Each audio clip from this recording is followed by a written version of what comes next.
2024 সালের 16 জুলাই সরকারি চাকরিতে কোটা সংস্কার আন্দোলনে রংপুরে পুলিশের গুলিতে প্রথম শহীদ হন আবু সাইদ। সেদিন সাইদ দুই হাত প্রসারিত করার মধ্যে তাকে গুলি করার ভিডিও সংবাদ মাধ্যমে প্রচার হলে ছাত্র জনতা বিক্ষুব্ধ হয়ে ওঠে। সেদিন থেকেই সারা দেশে আন্দোলন ছড়িয়ে পড়ে।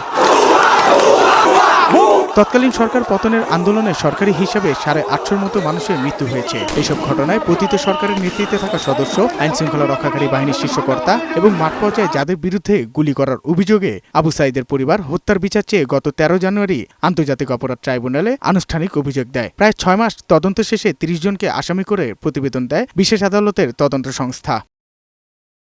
সোমবার বিচারপতি নজরুল ইসলাম চৌধুরীর নেতৃত্বে 3 সদস্যের ট্রাইব্যুনাল 2-এ তদন্ত প্রতিবেদন দাখিল করা হয়। শুনানিতে চিফ প্রসিকিউটর আবু সাইদের হত্যার ঘটনা তুলে ধরেন। তার শুনানিতে সকল হত্যাকাণ্ড ও মানবতা বিরোধী অপরাধের পেছনে তৎকালীন প্রধানমন্ত্রী শেখ হাসিনা, সাবেক স্বরাষ্ট্রমন্ত্রী, সাবেক আইজিবিকে নির্দেশদাতা হিসেবে তুলে ধরেন। তবে আসামি হিসেবে 30 জনের মধ্যে তাদের রাখা হয়নি। পরে পলাতক বেরুবির ভিসি প্রক্টর সহ 26 আসামিকে গ্রেফতারের নির্দেশ দিয়েছেন ট্রাইব্যুনাল। মামলার পরবর্তী শুনানি 10 জুলাই ধার্য করা হয়। বিশ্ববিদ্যালয় প্রশাসন এই ছাত্রদের আন্দোলন দমনের ব্যাপারে পুলিশকে কিন্তু সরাসরি নির্দেশনাও দিয়েছে।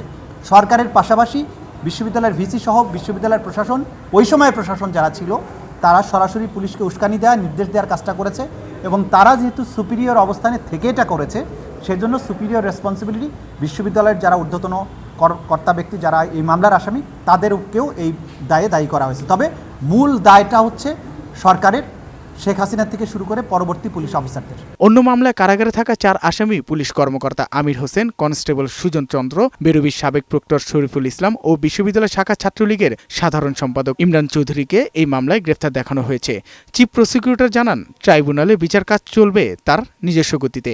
বিচারের জন্য যতটুকু সময় প্রয়োজন, বিচারের সেই গতিতে আগাচ্ছে এবং এইটাকে দ্রুততম সময়ের মধ্যে নিষ্পত্তি করা এবং পাশাপাশি ন্যায় বিচারের সকল স্ট্যান্ডার্ড মেইনটেইন করা, এই দুটোকে মেইনটেইন করে আমরা চলছি। আবু সাইদের মামলা সহ এই পর্যন্ত 3টি মামলার আনুষ্ঠানিক অভিযোগপত্র দাখিল করা হয়েছে। ট্রাইব্যুনাল 2-এ এই প্রথম মামলার বিচার কাজ শুরু হয়েছে। সাজ্জাদুর রহমান, বৈশাখী সংবাদ, ঢাকা।